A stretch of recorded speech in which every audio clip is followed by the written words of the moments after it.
30 seconds.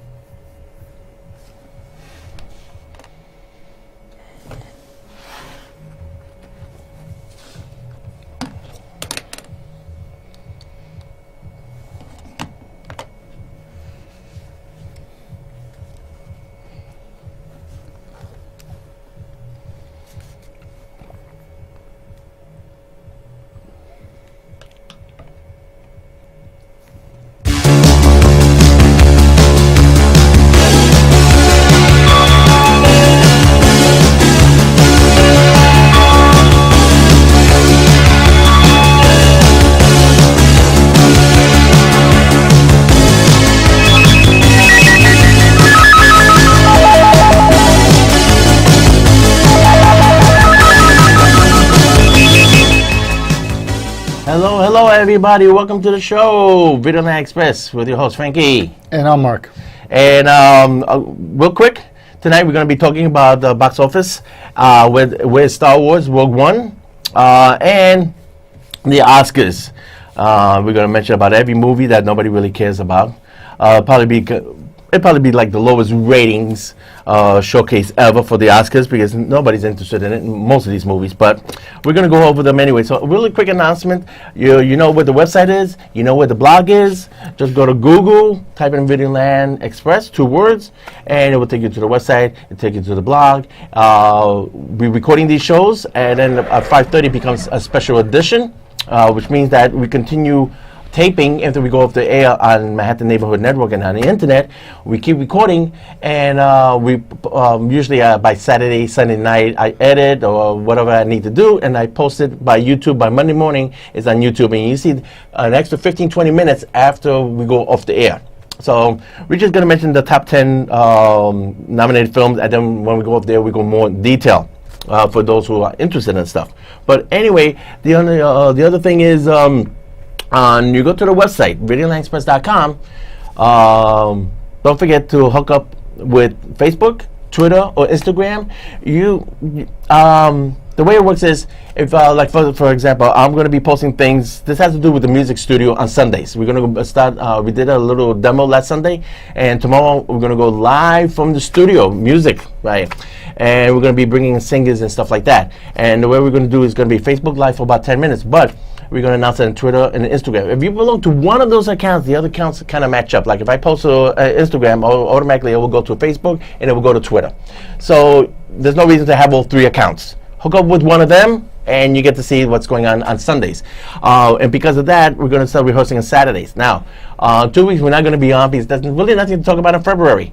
That's what's going down. We'll be back just before the Oscars come on, and we'll have our final predictions, whatever. Like, that really matters. Actually, we're looking forward to March because that's when King Kong is going to be on. Yes, Skull Island. But anyway, so we'll be back live in 4 weeks. Let's get that out of the way. Because what's going to happen in the show, the broadcast, we're just going to keep on talking. So, one final time, hook up Facebook, Twitter, Instagram. If you go to the website, videolandexpress.com, there's little icons right on top of the page.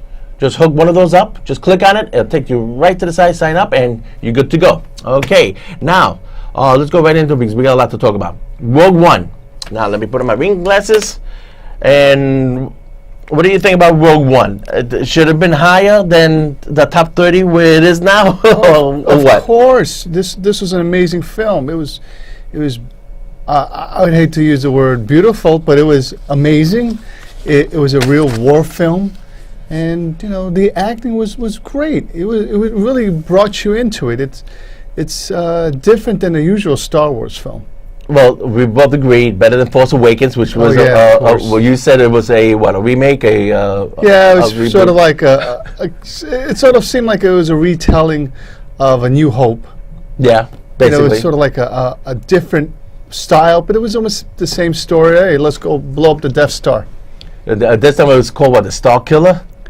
I guess, because it was 3 times bigger or something like that, or 30 times bigger. Boy, talk about imagination. Let's call it the Star Killer. Oh, yeah. I wonder how long that took to come up with that idea. But Disney, don't come after us just in case. Yeah. If we're taking Disney off, please. I'm sorry. Don't crush me. I'm so easily. Well, Disney got enough problems with those amusement parks in China, and they got enough problems with dealing with that ESPN. Boy, they laid a big one on that one. Oh my God! Yeah, and if you want to see any of this stuff on China, you could also go on YouTube and catch a lot of people commenting on the theme parks of Disney in China. Yeah. Okay. Because a lot of people say, well, Disney owns all these Marvels and Star Wars. How come they keep complaining that they're losing money? Because they brought ESPN. It was like Sony got in. Sony used to be a production company as far as making electronics and gizmos, cassette tape, the Walkman. Remember all that? Yeah, that's what they were. And then it was an electronic company. Yeah, and then they went into movie making. Not necessarily movie making. What happened was they brought the rights to have the back catalogs of MGM pictures, United Artists pictures. That's why they got James Bond and a lot of Columbia pictures. Okay, they brought the libraries and then decided let's start making our own pictures. Ooh, bad move. bad idea. Yeah. And then that's why they don't know what to do with Fantastic Four and the rest of the Marvel stuff that they particularly own. Spider-Man. Right, exactly. I mean, and Paramount had the Hulk, but Paramount's been making movies for 100 years, so. At least the Hulk went in the right direction. With they have Fantastic Four. How can you screw up Fantastic Four? Well, Sony did. Wow. Yeah, they made Fantastic Four. It was one of those most powerful franchises in comic book history, and they just ripped the heart out of it. They made it something so obsolete that it seems like no one wants to touch it. Yeah. I mean, they made it obsolete, completely obsolete.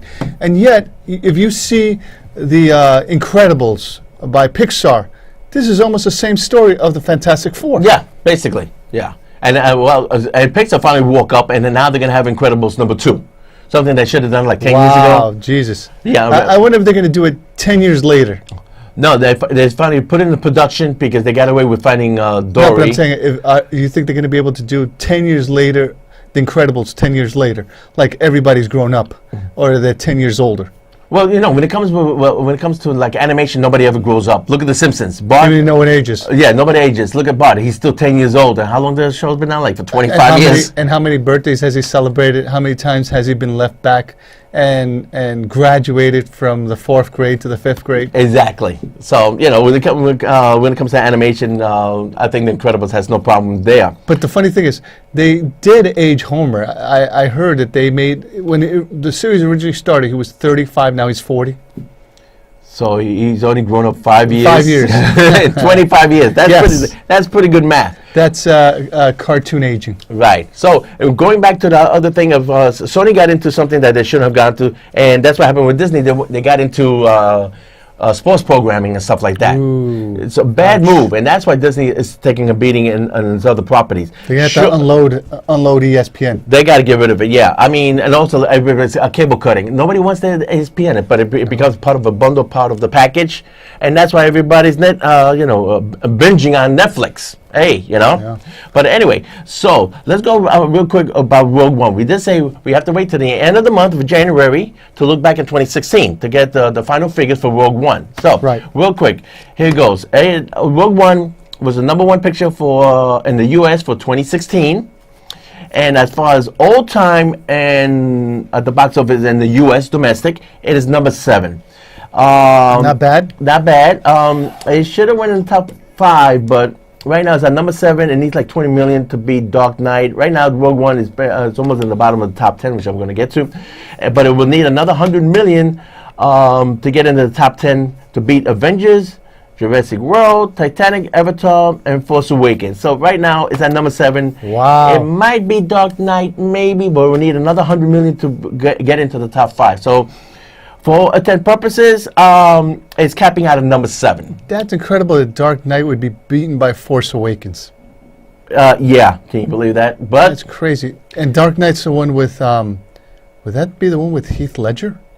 The Joker, yeah. Oh my God, come on. Okay. What's wrong with the people out there? Well, I prefer that one than the last one with Tom Hardy, who was good as oh yeah, obvious. Right, but Dark Knight was sort of the first out of the box that introduced a different type of seriousness in a villain, and it changed the whole scope and spectrum and the view of the Joker, the Madman. Mm-hmm. Well, that's why it's #6. Okay, so continue on with that. worldwide, for the year 2016, Rogue One landed at number 4. And to beat number 1, Civil War, needs another $100 million. And Rogue One worldwide is kind of dying down. Which comes to number 27. Rogue One is number 27 old time, meaning not 2016, old time, meaning as since the creation of cinema. Okay, and it landed 27. If anything, it should have landed at number 20. It's still in the top 30. And it took forever to get the top 30 since it came out. Would it beat the top 20? It needs another 30 million worldwide. But then it will tie up with the Pirates of the Caribbean, Stranger Tides. But then it needs another 100 million to get into the top 20 and continue to go like number 19, number 18, number 17, 16, like etc. like that. Wow. So for all intent purposes, at number 27, we still need, they kind of like 2 weeks behind. So would it land in the top 20? Maybe. So it's kind of like borderline. Here's the thing. India rejected it. China, it did make over $50 million, but it did not clear $100 million. China completely rejected it, considering it had Donnie Yen, IP man. He got paid $4 million. China just kind of rejected it, considering this is the land where Pacific Rim made $200 million, and Rogue One could not break the $100 million mark. Okay? Well, maybe it's because robots, I'm sorry I keep saying this, but robots are more ingrained in the anime culture, in the subculture of anime. So I guess when you put robots or big giant lizards, yeah, you have a better chance of doing well. Well, it cut it down basically, and over in Japan, it was never number 1. Japan, it was number 2 for 3 weeks, and then it died. But it still made over 50 million there. Yeah, it's it's sad when you want to translate something, you can't translate something a little more complicated. Keep it simple, stupid. Yeah. Well, so that's what happened with Rogue One. I did say we will find out where the numbers lie by the end of the month. Here we are. We finally got to it. So number 1 U.S., number 7 old-time U.S., number 4 worldwide for 2016, and number 27 old-time worldwide. And we'll land in number 20. We're going to have to wait another couple weeks if it does, but pretty much Rogue One has been spoken for. So now, here's the big surprise. Rogue One got taken over by Hidden Figures. Yes, if there's one movie that should have defeated Rogue One, at least it was a great movie. It was a decent movie, and it was based on a true story. Okay, so that was okay. I mean, if Split beat Rogue One, then we would have had a problem with that. And that, surprisingly, is going to be number 1 again for the second weekend. Split, James McAvoy. Are you a M. Night Shyamalan, Ding Dong? Yeah, whatever his friggin' name is. Be careful. He might still have some power. He might come over and crush us both. Good luck. Respect. No, I'm not too much of an M. Night fan. Never I loved was. his first movie, but if I'm seeing Split in the commercial, it doesn't make you seem all that enthusiastic about going to see this film. I loved Unbreakable, and I heard some things about Unbreakable might be coming back. They might be doing Unbreakable 2, or it might be coming to what do you call it, binge watching or cable. That's what I heard. Okay, I give it 3 out of 5. I'm not a Shyamalan fan, but it's only because of James McAvoy. This film proves that he's going to get an Oscar somewhere down the road. He's a talented actor. He does so many split personalities here. It's amazing. The story is, he kidnaps 3 girls, he puts them through hell, blah, blah, blah, blah. Same boring, been there, done it, but who cares? But his character... if you watch a commercial, the whole movie's explained to you. It's actually told to you. Yeah, exactly. There you go. You don't need to see it now. Right. But it comes to Netflix. Check out his performance. It was really good. But the thing is, there is a twist at the end. Shyamalan always does kind of a twist. Mm-hmm. And it's tagged to Unbreakable, believe it or not. There is a tie, and because he wants to do another Unbreakable 2. Oh, that'd be beautiful. The studio didn't want to do it. I never liked the film. Unbreakable is an amazing, what do you call it, hero movie. It is so amazing because the thing is, you see the aspects of it. It's so simple that anyone could have come up with the concept of somebody who's unbeatable. Right. Like this is the like a Superman character who can't fly.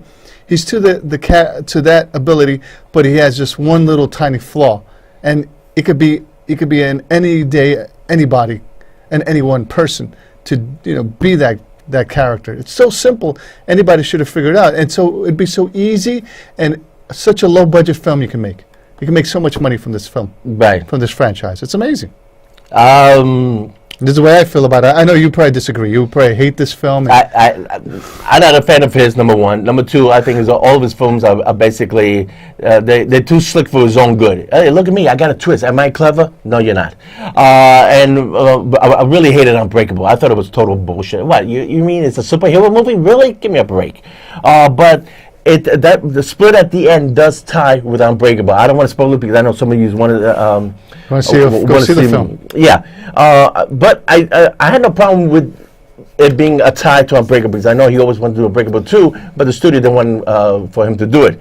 And this movie cost him only $10 million, and he's going to break 75. So maybe There you go. You see? So he can do his Unbreakable too. So I can, as far as the business side goes, I can't blame him. I'm glad that he only spent $10 million, and he's making 75 because a lot of these budgets they're giving Ninja Turtles got a $200 million budget, and then they're going to and it tanks. Yeah, and it tanks. Never going to see the money. So I can appreciate his angle as a producer. Comes out, I do it my way. It comes out if movie tanks. I'm spending money. I got only myself to blame. Exactly. So I'm kind of glad that he gave James McAvoy a chance to show his range. His range.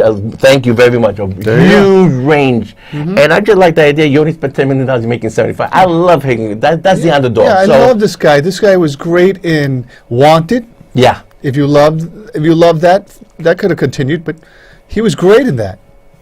Jolie wanted to continue with the Jolie. After she got killed, but supposedly she had a identical twin sister. That was the angle that they were going to do a Wanted number 2. They should have done it. They should have done it, but anyway, so Split, I still recommend only because of his performance. Okay, and if I'll put it this way, I'm not a Shyamalan fan, but if this comes out on Blu-ray with a commentary by Shyamalan or James McAvoy, I would definitely pick that up, okay? And that's saying a lot for somebody who doesn't like Shyamalan.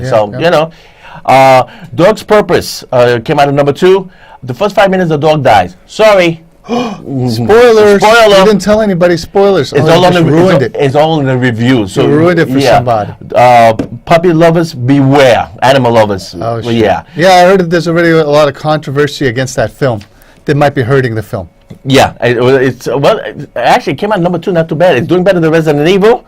Resident Evil, I love the franchise. Spoiler: it doesn't end. There's a big, there's a big opening ending. No, the only reason I'm saying that is because you might get pissed off when you go see the movie and say, "Oh, I gotta see it because it's the final franchise." She battles the people who love the Umbrella Corporation. No, she doesn't. The film leaves you hanging. People who love Resident Evil films don't want it to end. Well, I'm saying those are the true hardcore fans. The hardcore fans. I brought the video game. I'm one of those true hardcore fans. I love the franchise. I think it's amusing and entertainment as all heck.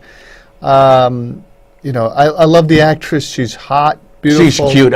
She's the best. She's one hell of a talented singer. Like Lady Gaga, music career kind of died out, so Lady Gaga got into acting. Same thing, Mila Jovovich. She had a record contract. She came out with a couple albums. Excellent singer. She look her up on. She does a cabaret show.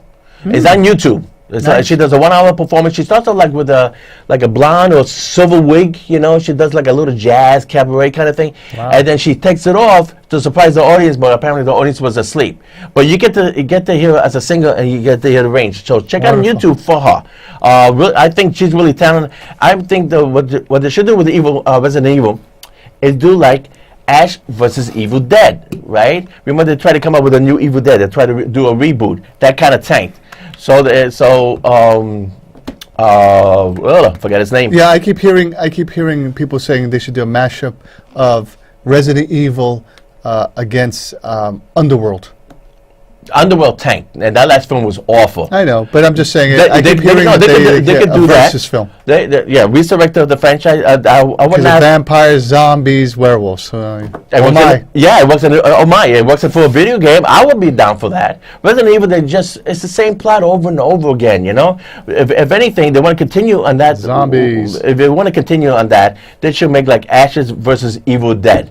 I mean, it's the same concept, you know. He's got to fight the Evil Dead at every episode with a chainsaw, but we love seeing that shit over and over again. Oh, yeah. So we could do it. Resident Evil should be. Somebody should talk to the producers of Ash versus Evil Dead and make that into a weekly series on Showtime. 10 episodes for the year. That's what Resident Evil it just should goes go. to show you that it must mean that a lot of people are listening to what we're saying.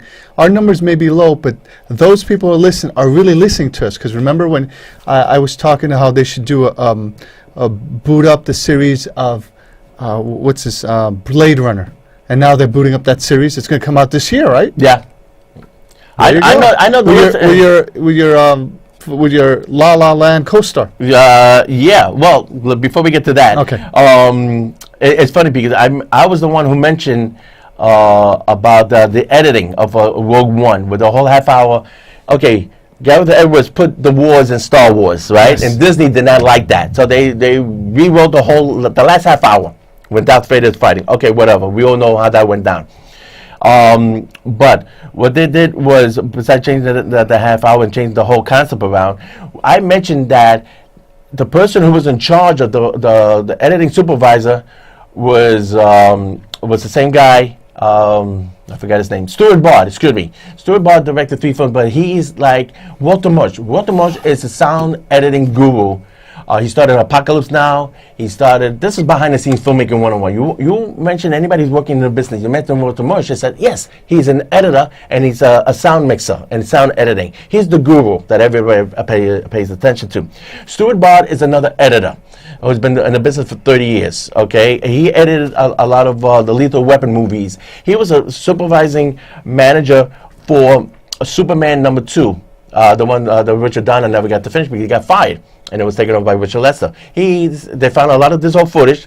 You get to see Marlon Brando in #2, and because Marlon Brando would not. Once he found out that Richard Donner got fired for #2 because they became good buddies, he said, "I'm not going to give you my permission to use my image playing Superman's father for #2. Screw you guys, okay? Richard Donner's out. You're not going to use my footage." So Samantha York, who played the mother of Superman of Christopher Reeve version, she took over the part, saying, to my son Superman, you won't become an Earthling. You're going to lose your superpowers. That was all Marlon Brando's speech. They gave it to Susanna York, Superman's mother, to do it in Superman #2. Richard Donner and his buddies, they found all this old footage. They found Superman footage containing Marlon Brando, etc., etc. Stuart Bard was the supervising editing, helping to put all that footage together.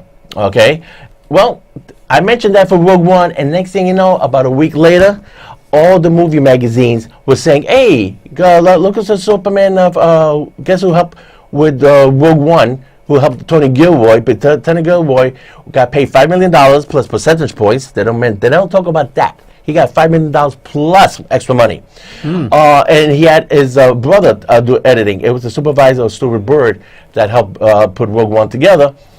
And then when I mentioned that he was the guy for Superman, then they started mentioning, hey, how about a director's cut of Rogue One? Because Stuart Bard. We mentioned that over here first. Not Nice. bragging. But I know you guys are following me. You guys behind the listening. scenes. I know you guys Somebody's are listening. Well, obviously, the people saying this guy's been out for 27 years. He should know what the hell he's talking about. Yep. Do we get credited? No, but I know I'm on the right track. So that's the producer good. of this show. At least it feels good to be right. If it does feel good. But as another thing, people ask me, Frank, you need to take a break. How come your partner cannot do the show? Again, this is, like I said, if you know a Godzilla community site, you have to join Google Plus. Okay? That's Google rules, not my rules. I would love to have Mark over here take over the show. He can bring in any guests he wants. Manhattan Neighborhood Network rules is you're a producer, you show up and produce your show. You don't show up, nobody else takes your place. Yep. Yeah. So God forbid I die if a bus runs me over. There's no more show. Let's hope that doesn't happen. Yeah. Or we could bring bring you back in a hologram. You can bring me a hologram, or But they still won't let me produce the show. yeah, exactly. You still Even can't if produce it's the show. hologram Frank here, Yeah. no way. I mean, I can tell my lungs, I am one with the Force. The Force is strong with me. I am one with the Force. That ain't gonna cut it with Manhattan Neighborhood. But anyway, little joke from Donnie Yen. Ouch. Yeah. Anyway, real quick, right down the line, Vin Diesel is already at number 6, and his picture is not going to clear 50 million. Vin Diesel, Triple X. The ending was great. I think Tom Cruise should. I know Tom Cruise is listening. Wow, Your Tom permission? Cruise. Yeah. Listen, Tom, you love your planes, okay? Do what Vin Diesel did. Him and Donnie Yen, they team up. They're not first they're enemies, but they team up. Spoiler pics. Nobody's seen the movie anyway. They turn up, and then the plane goes anti-gravity. The plane is going down, and they're all floating, and they're hitting each other, fighting all the bad guys and stuff like that. Tom Cruise, you need to rip that off. That was That's a great good, action yeah. sequence of Triple X. If you don't want to see it, Yep. wait till Netflix, but check out the ending. I gave it a 3 out of 5 because I saw most of the calls depressing. First 5 minutes. Hi, son, your mother's dying of cancer. Are you kidding me? And that film is not for children, so avoid most of the calls. Soundness. 3 hours of Martin Scorsese film of everybody getting tortured. I did say it's a great film, and it should get nominated for something. It did get nominated for cinematography. Wait till you see it at home. It's a long film. It really drags. But Andrew Garfield, he got nominated for Hacksaw Ridge, and I think he's another guy who's going to get an Academy Award nomination. I mean, Good to you. Congratulations. Yeah. Well, he already got nominated, but he will get an Oscar. Wonderful. The smartest thing he did was leave Spider-Man. Andrew Garfield's a great actor. I loved him in The Social Network. Yeah, I mean, he left the Spider-Man franchise. Screw this. So his career is really taking off. Yeah, you don't need them. Okay, so basically that's it. Okay, running of the top 10 gold. Matthew McConaughey, complete DOA. Is not even going to clear $10 million. And Monster Truck was not a bad picture. I definitely recommend it. Netflix For the kids, for right? the kids. Yeah, it was a cute movie. Okay, everybody comes out. The disaster. They spent over $100 million. I see where the budget went. It went to special effects. Dang. It did not deserve I gave it a 3 out of 5. It was not that bad of a film. It's good for the kiddies. It comes on Netflix. I definitely recommend it. Patriots Day, another DOA. It's already off the top 10 at number 11 and made less than $30 million. But if you get a chance to see it, why? You know how the story goes, but it's still very suspenseful. Supergirl is in it. She plays the terrorist's wife. I didn't even recognize her until I saw the IMDb. Thank you.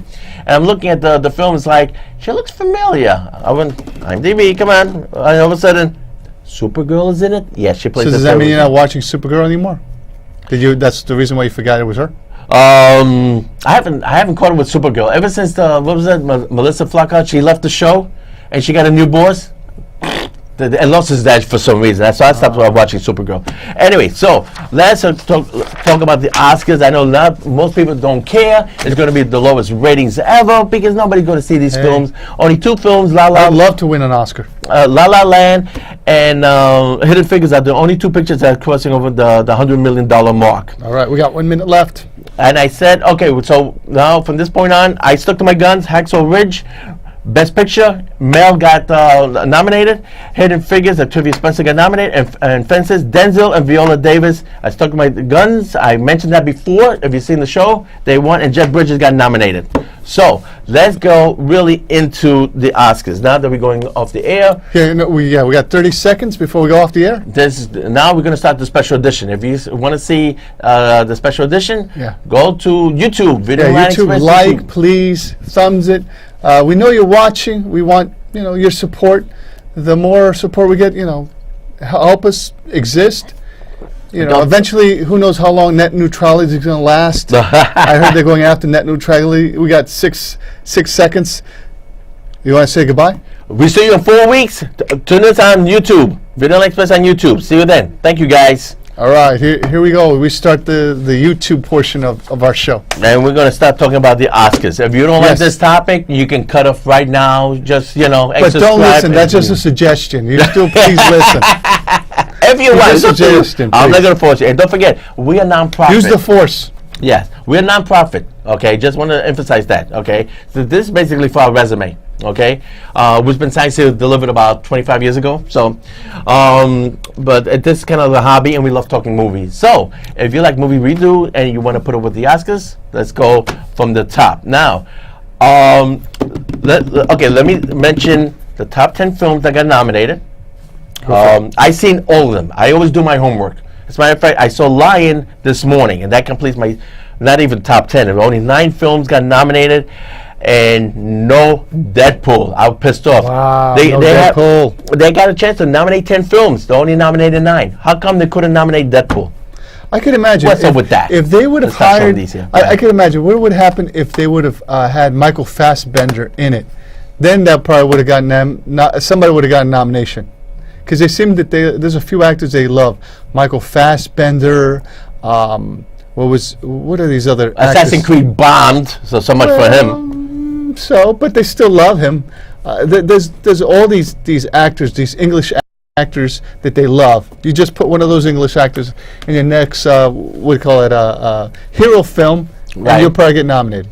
Yeah, maybe. I mean, okay. It would have been nice. Oh, so I think we mentioned that. I mentioned that in the radio show.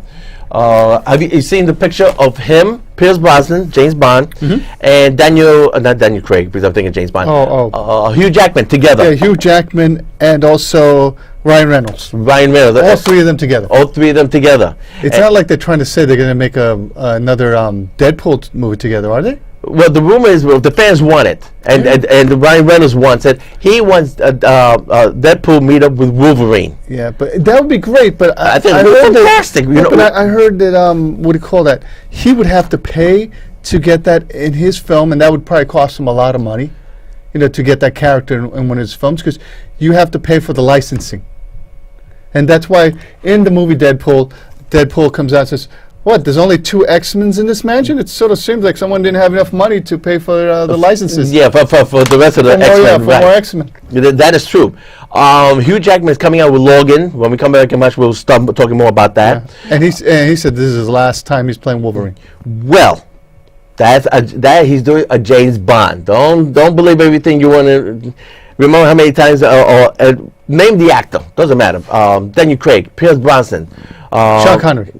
Roger Moore. This is my last James Bond. Hey, here's a couple Timothy more. Dalton. Yeah, here's a couple more $1 million. You heard? Timothy Dalton, he quit. Well, He I was guess signed out for 3 more pictures. He and they proved that kept it was him- his last. No, but I think they actually wanted to get rid of him. And what was it? James Brosnan. I think they got rid of him too, because that last one he did, they didn't love it. No, the one with Madonna. Oh, that sucked. That was horrible. Live Another Day. Yeah. Live Another Day. Yeah, that was a bad film. The song was great. No, I hated the song. That's gonna be Okay. that's gotta be one of the worst. If it wasn't the one with Alicia Keys, and if it wasn't the last one, Daniel Craig writing the wall, Madonna was like I thought it was the worst Bond song of all time. I'm beginning to think you're not a Madonna fan. No, actually, I am a Madonna fan. My favorite song of hers is "Express Yourself."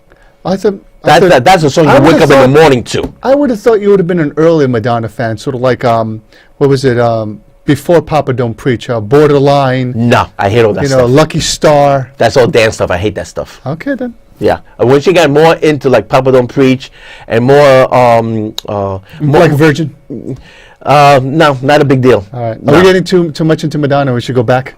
Okay, Okay, let's go back. let's go back. Okay, but we could do a whole half hour. And about her comments about the White House. Listen, it just it's supposed to be a free country.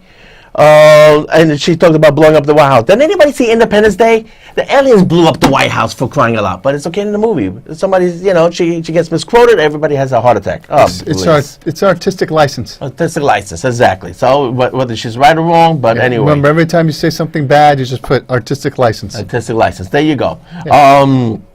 So okay, let me go. I said before, we stuck to our guns. Hacksaw Ridge, Best Picture, Mel Gibson. They got nominated. I stuck to my guns. That's who should win. So let's pull up Mel. Yes, Mel Gibson, the Road Warrior. And remember when he spoke up about about the Jews in Hollywood and everything like that. See how fast they forgave him. I mean, it took a lot of years, but now he got nominated and stuff like that. Yeah. Okay, so sometimes people talk out of their ass. Okay, people think and. But that goes to show you that sometimes acting comes from within. In order to play a mad character, you probably have to have that in you. Yeah, he was great in Road Warrior. Okay, This looks like the cover of Mad Max, though. But yeah, what am I supposed to believe? Okay, Hidden Figures, I said, was the best picture of the year for 2017 because it got a major release, but it did might just sneak in there for best picture. That's my number 2 favorite. Number 3 favorite would be Fences. Denzel should get for best, not Ryan Reynolds, and definitely not Casey Affleck.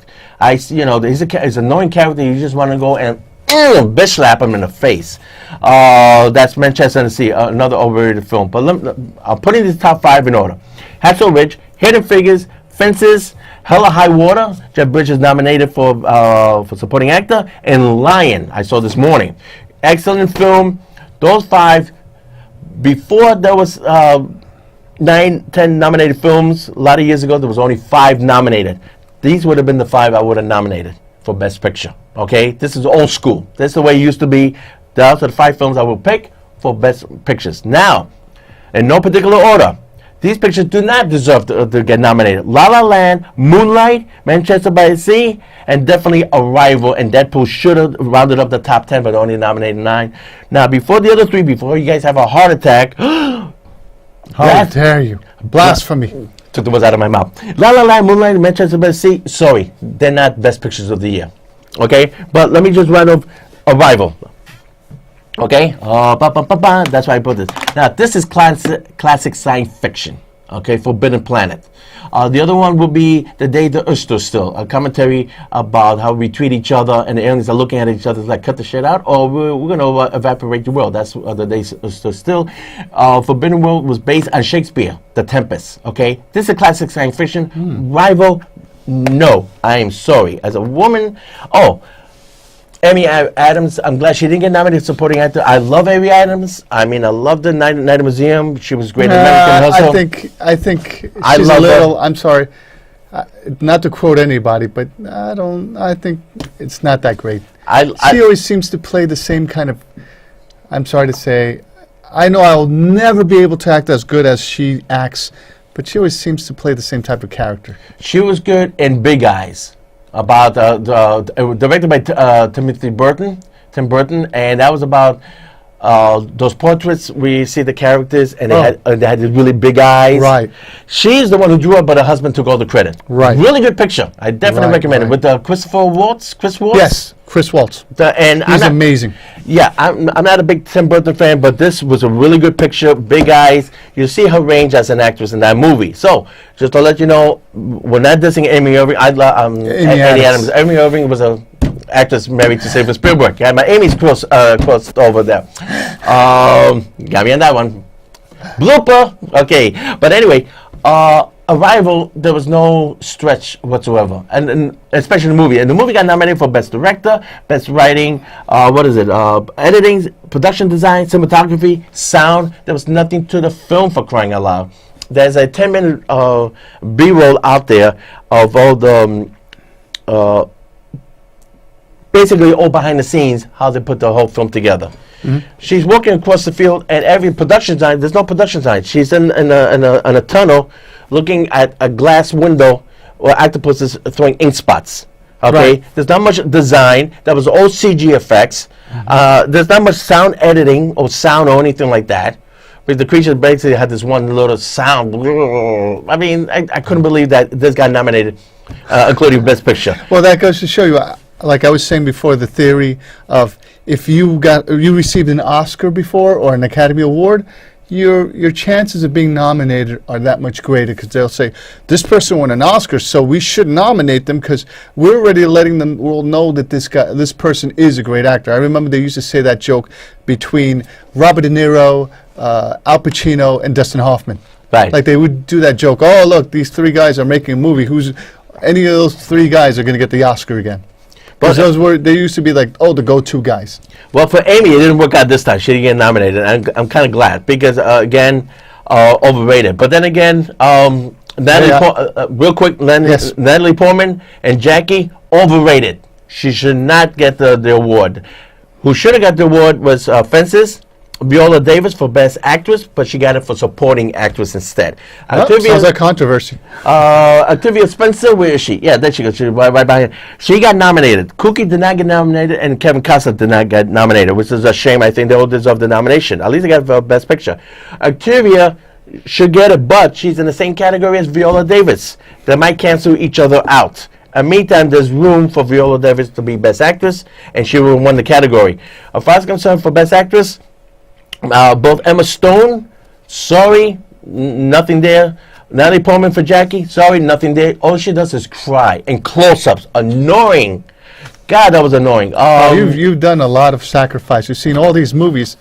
When it was rough. It was rough. You're playing the real movie enthusiast, where you're looking at these films and really examining them. I'm playing the film buff that I'm just a buff. If I'm not interested, I'm not gonna go see it. And I haven't really seen any of these films except for that one Glenn Close film. If I'm gonna bring up the topic, I might as well see at least most of these movies, and I've seen every one of them. And I can only say, give it to Meryl Streep for crying out loud. Right. That's the only film I saw, the one with Meryl Streep. And that's the one you didn't like. Right. Yes. Exactly. I love that. Is that ironic, folks, or what? Yeah. I saw that film. I didn't like it. I thought it was frivolous. Sorry to say. Yeah, but as far as the Best Actors category, the whole thing is a joke. Just give it to Meryl Streep, write it off. Wow. Yeah. As far as They probably will. They probably will. Yeah. Don't be surprised. You're going to be upset. And they're going to give it to Meryl because they're ashamed of themselves. She broke the record for the most nominations ever for an actress to get it, over 20. Yes. And she only got 1 or 2. Yes. Well, there's some great films out there that have never received an Academy Award. Casablanca, 2001, and we could go on and on and on. Citizen Kane. There you go. Now, future filmmakers, young bloods out there. Yep. Don't study what Steven Spielberg did. Study what he studied. The masters. He studied from Orson Welles. When he runs out of tricks, let's say he probably borrows an idea from this film. Okay, the original ending for Raiders of the Lost Ark, when they're looking, they put the Ark. Was that the Ark. And inside the Ark of Covenant in the boxes, and they take it into the warehouse. Thank you. The scene is cut right from here. That's how this movie ends. Okay, so and this goes down on record. This has a commentary by Roger Ebert and Peter Bogdanovich, an Academy Award-winning director. We all know Roger Ebert. God bless him. Rest in peace. Does a great commentary on this here, and why this picture is basically on all film schools. It's studied by film schools and everything like that. This man was ahead of his time. That's why he wasn't appreciated. He was like the Mozart of filmmaking. Too advanced for the normal filmmaker or film enthusiast to understand it. And it was panned. Nobody wanted to see it. It was forgotten. And it's only later that people said, "Wow, that guy was, far beyond his time." Because he really appreciated it. Because he thought out of the box. And how about talk another classic that when it first came out, Wizard of Oz was one of them. It became a cult classic. It's A Wonderful Life. That movie came out, it tanked, no Oscar nominations whatsoever, and now it's considered a classic. Right. So, okay, La La Land is not going to be thought of in 10 years from now. Sorry. Damien Chazelle, he did Whiplash.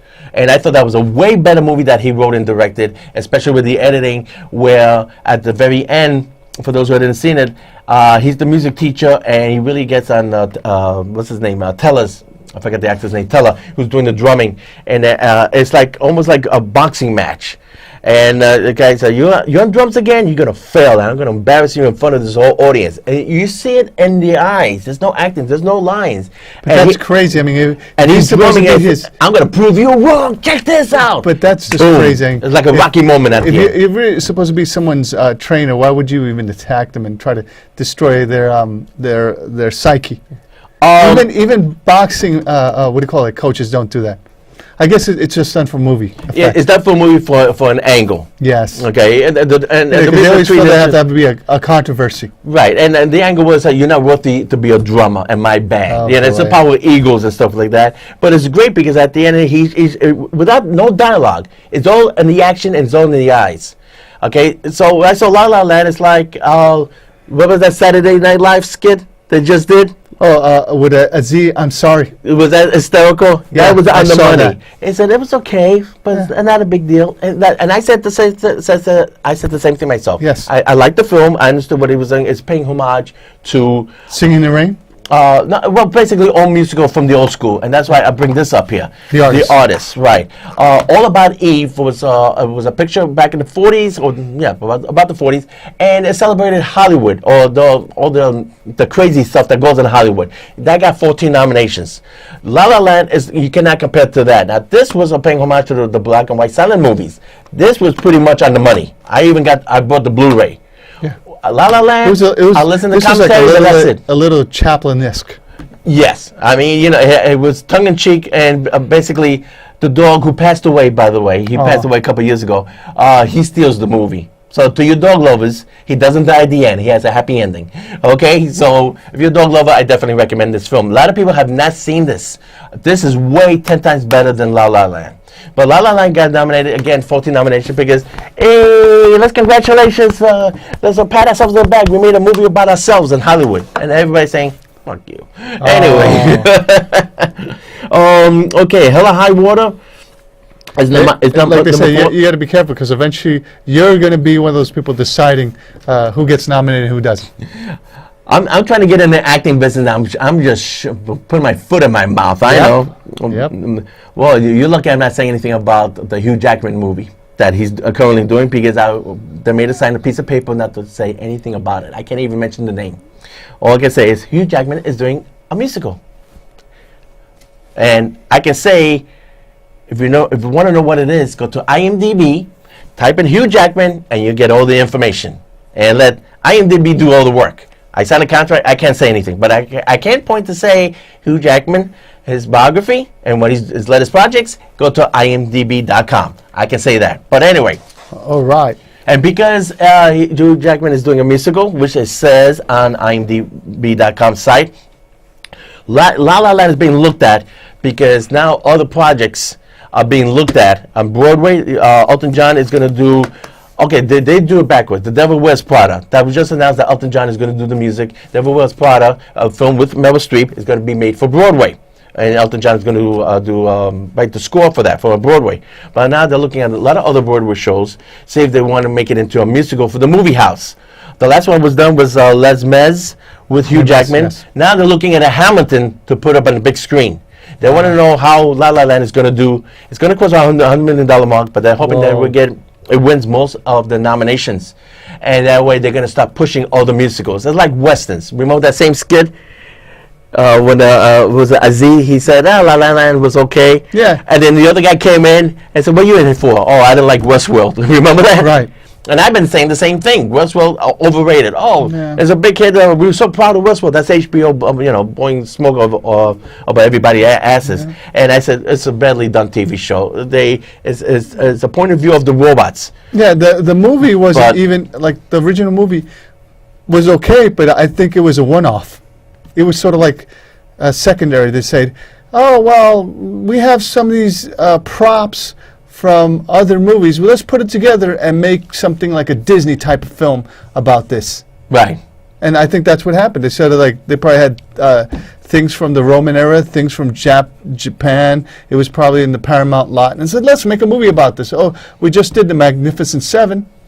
Let's bring on. They even brought Yul Brynner to replay the part. Yeah. Well, actually, there was a lot of different concepts with Westworld, but that's another show. But to bring the budget down, they use all the props from all the other movies. Yes. So that's how you do a sci-fi film. Yeah. Hey, the best one. I'm going over about the specials. I forgot to mention. I will be doing the King Kong Godzilla when Skull Island comes out. Discovery has been postponed.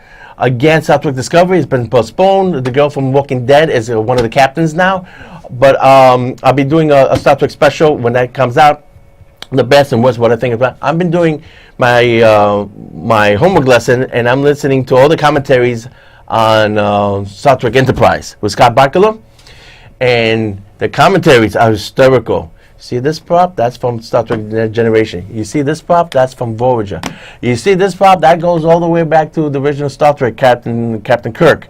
And Enterprise just recycled everything. It's hysterical. You got to listen to the commentaries. That's the way you do it. Recycle all the old stuff from the previous shows. But anyway, that's a little trivia for you Star Trek fans. Listen to commentaries Enterprise. You'll be surprised. There's a lot of good commentary on those box sets of Enterprise. Okay. Lion. deserve the nomination because it does address the issue about child trafficking in India. But I will say this, I'll be honest, the second half does kind of fall a little bit flat because he's fighting with his girlfriend. Girlfriend's listening, you should go if you're, if it bothers you about your roots, see if you can find your mother. The second half becomes a little bit dramatic, soap opera-ish, you could say. But the payoff is really, at the end, is really good because he does find his mother. Hello is in the trailer, no spoilers alert there. So those are my top 5. Hacksaw Ridge, Hidden Figures, Fences, Hell or High Water, Lion. Now, La La Land, Moonlight, the actor who got nominated is the same actor who wants to marry Cookie in Hidden Figures. Mahershala Ali, I believe his name. I can't get that right. And let's see. Well, let's skip all that. Deepwater Horizon got nominated for special effects and sound editing, and so did Rogue One. So nice. Those two films are going to be. And makeup. Your movie, Suicide Squad, got nominated for Best Makeup. That's crazy. Is that crazy? And fighting against, there's only 3 nominations. I forgot the third movie, but Suicide Squad and Star Trek Beyond. Talk about Star Trek. Star Trek Beyond. And Star Wars isn't there? And Star Wars is not. It's ironic. Crazy. Yeah, the good point because in Star Trek, the guy who did the makeup design, he specifically made up 50 different alien designs to celebrate the 50th anniversary of Star Trek. So there's 50 different aliens. That's crazy. 50 different aliens and Star Trek Beyond. Got Like nominated. So much detail for stuff that people don't pay attention too much. Most of the creatures you can't see, or you have to freeze frame it to see it. Yeah. A matter of fact, the director, Justin Lin, who directed Fast and Furious, he directed Star Trek Beyond, he put his kid and they painted him green and said, why you want to be green? Because I wanted to be like Yoda. Right. And the father said, you're in a Star Trek movie, I want to be like Yoda. I want big ears. I want to be green. Okay, little trivia. There's 50 aliens, and you have to freeze frame it to see all 50 aliens. Wow. That's an Easter egg. Did I go that far? No. I was listening to all the commentary on Star Trek Enterprise, but I have my draw. I draw the line. You know what I'm saying? You're not going to name all 50. Exactly. I mean, that's ridiculous. Get Okay, that. but there's over 50 aliens in Star Wars, and it doesn't get nominated. What gives there? Why bother sometimes? A little trivia. I think we got to wrap up because our Okay. the space is probably going to fill up eventually. Okay, we got 2 minutes left. Okay, one shout out. Aaron Taylor Johnson, the crybaby and Godzilla, I gotta get to my family. And Quicksilver, who gets killed in the Avengers. Okay, that Aaron Taylor Johnson, be honest, I did not recognize him in Nocturnal Animals. Would I recommend that? Yes. Again, Amy's in the film. Here's the problem with the movie. She is a storyteller, and you see her novel come to life. Okay? Michael Shannon plays the sheriff going after the bad guys. I'll make it simple. That's excellent. 5 out of 5. But when it goes back to Amy and she's going, oh, what should I write next? How is the novel going to continue? She's spacing out again like she did in Arrival, right? Yeah, she does that a lot. That's what I'm saying. I didn't like it when she did it in, what do you call that movie? American Hustle? Yeah. She does that too. I mean, she takes off her makeup. She thinks that this is part of acting. Takes off her makeup, looks sort of like desperate, and I'm like, this is not good. Don't forget, it's a lot of times it's the script and the director saying, no, we like you spacing out, space out. No, I think it's them. I think at one point they leave you alone and tell you, here, do what you do best. Well, let me I mentioned Night in the Museum. She was snappy. She was fun. She's bright. She was alive, and I thought she played Amelia Earhart. I thought she was a great character. So she does have range, but she got stuck. But besides that, Alan Taylor Johnson got the Golden Globe. Michael Shannon is the one who steals the picture. He got nominated for Best Supporting Actor. He played General Zod in Superman. He finally got recognized and got nominated, so good for him. I would like to see that. But I still prefer Jeff Bridges. He's old school. And he's the one who saves High Water, talking about Star Trek, Christopher Pike. And I said this on the show, I couldn't remember his name, Ben Foster, who played Angel in X-Men. He was really good. Christopher Pike, Chris Pike, the new Captain Kirk, and Ben Foster are really good leads in the movie. I definitely recommend Hell and High Water. I know you can get a red box or whatever. I think it's going to be in Netflix soon. But Jeff Bridges really steals the picture. So as far as you know, who should get it? Michael Shannon, Jeff Bridges? I go with Jeff Bridges, but if it goes to Michael Shannon, I'd be so cool with it. Hopefully, Activia or Viola Davis for supporting actor. There you go. Best picture, best director, Hacksaw Ridge, and best actor. I want Denzel. Sorry, Casey Affleck. Denzel nails it. So by you saying that he's great, he probably won't get it. We're gonna see it. That's gonna be That's interesting. how it is. They're gonna be. Usually the people who deserve it don't get it. Yeah. Well, I guess we wrap it up. Yeah, I think we're done. done. Before I go blue in the face talking about these damn Oscars alright. things. But anything last minute? Did we cover this? Oh, Argo. Yes. Driver Night didn't get nominated. He directed it, and see this instead. Driver Night was boring. That's Driver Night. No, Live by Night. Live by Night. Yeah, Live Thank by you. Night. That's the gangster picture. Boring. Okay, that's all I can say. It's a shame he misfired. Go see Argo again. Damn. Yeah, way better movie. Okay, I think that's it. We're done, folks. If you're watching us on YouTube, thank you for coming this far. I'm Frank. And I'm Mark. And we're going to be back with a brand new show in 4 weeks. We're taking a break. We're going to be on before Oscars. We do a wrap up, and then we're going to be looking forward to Skull Island, King Kong versus Godzilla. The girl from what's that show? Stranger Days.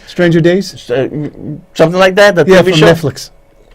Is it Netflix? Yes. The girl in that show. I still haven't seen one episode. Girl in that show. I mean the lady. The lady, whatever the name is, she is going to be in the new Godzilla movie. Wow, amazing. That was just announced yesterday. So Good for you. when we come back, we're going to warm up with Godzilla and King Kong. Okay. All right. A freeze frame, like they did in like our favorite show, The Naked Gun. Yeah. Here we go. Freeze frame. A little tribute. We see you in 4 weeks. Thank you for tuning in. Bye, everybody. Bye.